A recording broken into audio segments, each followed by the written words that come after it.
નમસ્કાર વિદ્યાર્થી મિત્રો, ફરી એકવાર તમારું સ્વાગત છે અમારી આ યુટ્યુબ ચેનલમાં. તો મિત્રો, આજે આપણે વિડીયોમાં ગુજરાત માધ્યમિક અને ઉચ્ચતર માધ્યમિક શિક્ષણ બોર્ડ ગાંધીનગર દ્વારા જે મિત્રો આપણું વિજ્ઞાન વિષયનું પેપર લેવાનું છે તેનું સોલ્યુશન જોવાના છીએ. ધોરણ રહેશે 10, પ્રશ્ન બેંક રહેશે 5 જાન્યુઆરી 2025, તારીખ છે 9/1/2025. તો સાહેબ તમારે પૂરેપૂરું પેપર સોલ્યુશન જોવાનું રહેશે. ચેનલમાં નવો હો તો ચેનલને સબસ્ક્રાઇબ કરી દેજો અને બેલ આઇકન દબાવવાનું ભૂલતા નહીં.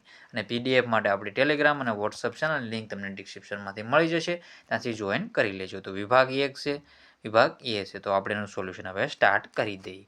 તો જોઈએ તો આપણે આગળના ક્વેશ્ચન સાહિત્ય બધા જ ક્વેશ્ચનનું સોલ્યુશન આપણે સાહિત્ય કરાવી રાખીએ છીએ. ગયા વિડીયોમાં આપણે સોલ્યુશન નહોતું કરાવ્યું, ખાલી તમને પેપર દેખાડ્યું હતું.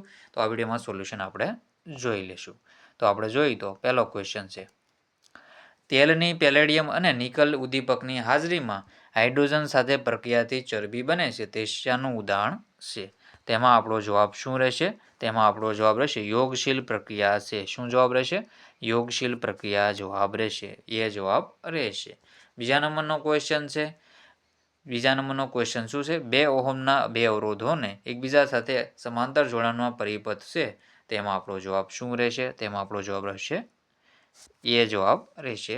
1 ઓહમ જવાબ રહેશે. પછી છે નીચે દર્શાવેલ ત્રીજા નંબરનો ક્વેશ્ચન, નીચે દર્શાવેલ વિદ્યુત પરિપથનો વિદ્યુત પ્રવાહ ખાલી જગ્યા છે. તો એમાં આપણો જવાબ રહેશે 5. એ જવાબ આપણો એમ્પિયર જવાબ રહેશે. શું જવાબ રહેશે? 5 એમ્પિયર છે એનો આપણો જવાબ સાહિત્યમાં કરવાનો રહેશે. તો મિત્રો, આપણે આગળના ક્વેશ્ચન હવે સાહિત્ય જોઈ લઈ. આ 3 ક્વેશ્ચનના જવાબ તમે સાહિત્ય જોઈ લેજો. તો આગળના ક્વેશ્ચન છે, ચોથા નંબરનો ક્વેશ્ચન છે, જો કોઈ અવરોધક તારમાંથી પસાર થતો વિદ્યુત પ્રવાહ બમણો કરવામાં આવે તો ઉત્પન્ન થતી ઉષ્મા ઉર્જા છે ઉષ્માના શું ફેરફાર થશે? તેમાં શું ફેરફાર થશે? તેનો જવાબ રહેશે 4 ગણી મિત્રો થશે. એમાં શું જવાબ આવશે? ઉષ્મા છે 4 ગણી થઈ જશે. શું એ પણ યાદ રાખવાનું રહેશે. પછી છે આગળનો ક્વેશ્ચન, પ્રોપીનનું બંધારણીય સૂત્ર જણાવો. તેમાં આપણો જવાબ આવશે C3S6. તો આ પ્રોપીનનું બંધારણીય સૂત્ર થશે. પછી છે 6 નંબરનો, 50 ઓહમ અને 100 ઓહમના 2 અવરોધોનો એકબીજાને સાથે સમાંતર જોડતા પરિપથનો સમતુલ્ય અવરોધ છે કેટલો થશે? તો એમાં આપણો જવાબ રહેશે 100/3 33.33 ઓહમ જવાબ થશે. તો આવી તેનો જવાબ તમારે ટીક કરવાનો રહેશે. 7મા નંબરનું છે, આલ્કેનની સમાનધર્મી શ્રેણીમાં ઇથેન પછીનો ક્રમિક સભ્ય ખાલી જગ્યા થશે. તો એમાં જવાબ આવશે પ્રોપેન. પછી છે આપેલ વિધાન ખરું છે ખોટું તે જણાવો. જો હાઇડ્રોકાર્બન પરમાણુ દ્વિબંધ કે ત્રિબંધ ધરાવતો હોય તો સંતૃપ હોય છે. તો આ વિધાન ખોટું થશે. પછી આગળનું ક્વેશ્ચન છે, તો એમાં પણ ખરા ખોટું આપેલું છે. તેમાં આપણો જવાબ શું રહેશે? તેમાં આપણો જવાબ કેવો રહેશે? જો હાઇડ્રોકાર્બન પરમાણુ દ્વિબંધ કે ત્રિબંધ ધરાવતો હોય તો એ સંતૃપી જોઈ લીધું. પછી છે અસંતૃપ હાઇડ્રોકાર્બન યોગશીલ પ્રક્રિયા આપે છે. તો આ વિધાન છે સાચું. અને પછી છે આગળનો ક્વેશ્ચન, આલ્કીનનું સામાન્ય સૂત્ર તો CnH2n જવાબ રહેશે. તો એ પણ આપણો જવાબ સાહિત્યમાં આપણો જવાબ રહેશે. આવી રીતે જવાબ તમારે ટીક કરી લેવાનો રહેશે. આગળનો ક્વેશ્ચન છે 11મા નંબરનો ક્વેશ્ચન, તારની દ્રવ્યની અવરોધકતા ખાલી જગ્યા પર આધાર રાખે છે. તો તારના તાપમાન ઉપર આધાર રાખે છે. આઈયુપીએસી નામ ધરાવો, એટલે કે નામ જણાવો. તો એમાં આપણો જવાબ રહેશે, આમાં જવાબ આવશે ઇથેન. શું જવાબ આવશે? ઇથેન જવાબ આવશે. એક આદર્શ વોલ્ટમીટરનો અવરોધ કેટલો હોય છે? તેમાં જવાબ આવશે ખૂબ ઓછો અવરોધ હોય છે. કુલમ સેકન્ડ એ ખાલી જગ્યાનો ભૌતિક રાશિ દર્શાવે છે. તો વિદ્યુત પ્રવાહ. શું જવાબ આવશે? વિદ્યુત પ્રવાહ જવાબ આવશે. આલ્કોહોલમાં ક્રિયાશીલ સમૂહ રહેલો હોય છે. તો OS ક્રિયાશીલ સમૂહ OS ક્રિયાશીલ સમૂહ રહેલો હોય છે. તો આપણે આગળના ક્વેશ્ચન જોઈ લઈએ. આ બધા ક્વેશ્ચનના આન્સર તમારે સાહિત્ય સોલ્યુશન કરી લેવાનું રહેશે. જે આપણે 1-2 વાક્યવાળા પ્રશ્નો છે એમાં આપણે જવાબ તમે સાહિત્ય આપણે જોઈ લઈએ. તો જો કોઈ એક કાર્બનિક સંયોજન Xનું દહન થતાં તે પીળી જ્યોત સાથે સળગે છે તો એક સંયોજન કેવું હશે? તેમાં આપણો જવાબ આવશે અસંતૃપ્ત હશે. શું છે? અસંતૃપ્ત હશે.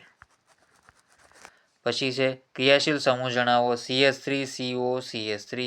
તો આ કીટોન સમૂહ આવશે, જેને આપણે પ્રોપેનોન તરીકે પણ ઓળખીએ છીએ. પછી છે IUPAC નામ જણાવો. CH3 તો એમાં આવશે પ્રોપાઇન. શું જવાબ આવશે? પ્રોપાઇન એમાં આપણો જવાબ રહેશે. પછી છે ચોથા નંબરનું બંધારણીય સૂત્ર જણાવો. CH3 CH2 CH2 COOH તેમાં તમારે બંધારણીય સૂત્ર કરી નાખવાનું છે. કેમ કે આવી રીતે C આપેલો હોય તો અહીંયા હાઇડ્રોજન હશે, અહીંયા હાઇડ્રોજન હશે, અહીંયા હાઇડ્રોજન હશે, પછી અહીંયા પાછો C આવશે, અહીંયા હાઇડ્રોજન હશે, અહીંયા હાઇડ્રોજન હશે, પાછો C, એવી રીતે તમારે દર્શાવી દેવાનું રહેશે. પછી છે આગળનો ક્વેશ્ચન, 5મા નંબરનો ક્વેશ્ચન. પેન્ટેનનું આણ્વિક સૂત્ર C5 શું છે? C5H12 એ તે ધરાવે છે કેટલા? 16 સહસંયોજક બંધ ધરાવે છે. પછી 6ઠ્ઠા નંબરનું, તો 6ઠ્ઠા નંબરમાં આપણો જવાબ આવશે 3 ગણો તાર ખેંચી શકાય છે. તો આવી રીતે જવાબ કરવાના રહેશે. અને વાહક તારની અવરોધતા કયા પરિબળ પર અસર કરે છે? તેમાં આપણો જવાબ આવશે. શું જવાબ આવશે? તો તારના દ્રવ્ય ઉપર આધાર રાખે છે. ડી જવાબ તમારો રહેશે. પછી આગળના ક્વેશ્ચન છે 8મા નંબરનો ક્વેશ્ચન. કોઈ અવરોધક તારને સમાન રીતે ખેંચીને તેની લંબાઈ બમણી કરતાં તેની અવરોધકતામાં શું ફેરફાર થાય છે? તો અડધી થશે અવરોધકતા.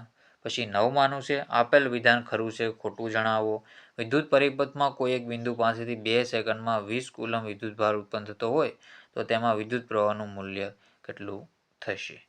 તો આ સાચું વિધાન 10 એમ્પિયર થશે, સાચું છે. અને વિદ્યુત પ્રવાહના માપન માટે એ મીટરનો ઉપયોગ થાય છે. કેનો? એ મીટરનો ઉપયોગ થાય છે. પછી આગળના ક્વેશ્ચન છે વિભાગના કુલ 10 પ્રશ્નો બધા સાહિત્યના જોઈ લેવાનો છે જવાબ. પછી આપણે હવે ખાલી જગ્યા જોઈ લઈએ. કાર્બનિક સંયોજનો વચ્ચે ખાલી જગ્યા બંધ હોય છે, તેનો આપણે જવાબ હવે સાહિત્ય જોઈ લઈએ. તેમાં જવાબ શું રહેશે? સહસંયોજક બંધ હોય છે જવાબ રહેશે. બીજા નંબરનું છે બકમિનિસ્ટર ફ્લોરિનમાં કાર્બન પરમાણુની સંખ્યા 60 હોય છે. કેટલી હોય? 60 હોય છે. હાઇડ્રોજનેશન પ્રક્રિયામાં ઉદ્દીપક તરીકે તેમાં આપણો જવાબ આવશે નિકલ.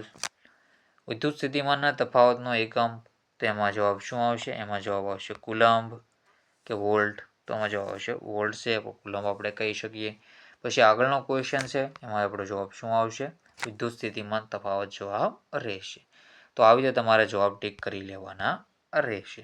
પછી છે આપેલ વિધાન ખરા છે કે ખોટા તે જણાવવાનું રહેશે. 6ઠ્ઠા નંબરનું છે કાર્બનિક સંયોજનોની સમાનધર્મી શ્રેણીના કર્મિક સભ્યો વચ્ચે CH2 નો સમાવેશ તફાવત છે, તો સાચું છે. પછી બીજું વિધાન બેન્ઝીન એ સક્રિય સંયોજન રચના, તો આ સાચું. આવી રીતે બેન્ઝીન ધરાવતું હોય છે, સાચું છે આ.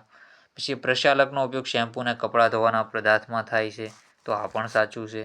અને આપેલ સંજ્ઞા વિદ્યુત કોષની છે તો ખોટું. અને વાહક તારનો અવરોધ એ તેના આડછેદના ક્ષેત્રફળમાં વ્યસ્ત પ્રમાણમાં, તો આ વિધાન સાચું રહેશે. પછી છે એક વાક્ય કે એક શબ્દમાં જવાબ ઉત્તર આપવાના રહેશે. તો એમાં જવાબ તમારે સાથે સાહિત્ય કરી લેવાના રહેશે. બાકીના બધા ક્વેશ્ચનો છે લાંબા ક્વેશ્ચનો છે, તમને પુસ્તકમાંથી આના જવાબ સાહિત્ય મળી જશે. આના પણ જવાબ તમે સાહિત્ય કરી લેવા. તો મિત્રો પેપર સોલ્યુશન હવે એન્ડ કરીએ છીએ. સાહિત્ય પૂરેપૂરો જો બધા ક્વેશ્ચન પુસ્તકમાંથી મળી જશે તો સાહિત્ય સોલ્યુશન કરી લેજો. તો મિત્રો વિડીયોને એન્ડ કરીએ છીએ. જય હિન્દ, જય ભારત.